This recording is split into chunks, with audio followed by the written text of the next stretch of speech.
Good morning, everyone. Okay, now the observant ones of you might be saying, he's wearing the same shirt as he wore on Tuesday.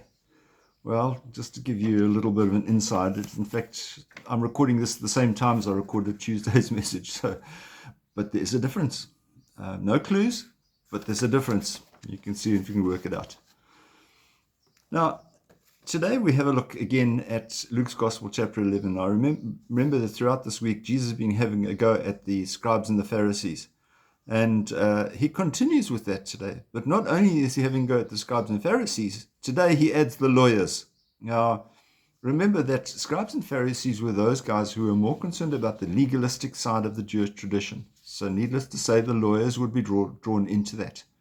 So all they'd be looking at is the way in which things were spelt out according to Jewish law, and see whether in fact Jesus was adhering to that. And that's why they would try to use the law and twist it around to suit themselves. Unsurprisingly, they succeeded eventually and had Jesus put to death. But it's interesting to see their reaction. Once Jesus had spoken to them quite severely, they went off and discussed ways that they could get rid of him. They were furious. How dare he? Jesus was never really sharp on diplomacy. And so, well, hang on, yeah.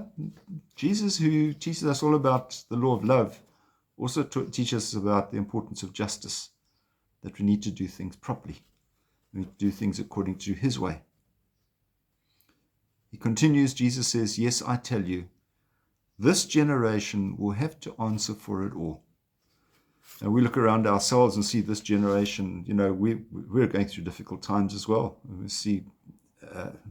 Unsurprisingly, I'm recording this during the day because there might not be any lights tonight. And so we go on.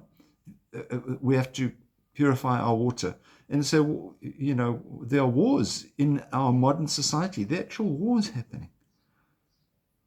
And there are people who are exploiting others. This generation will be answerable for that. So we need to make sure that we're on the right side of God. And that might mean not sticking to the law of this country, of this land, not sticking to the law of this time, but sticking to the law of what Jesus himself has taught us. So let us open ourselves up to his teaching and be brave enough to actually live by it. Not always easy, but it's important. You have a wonderful day and keep yourself safe. We'll see you again, and I'll try not to wear the same shirt next time. God bless. Bye-bye.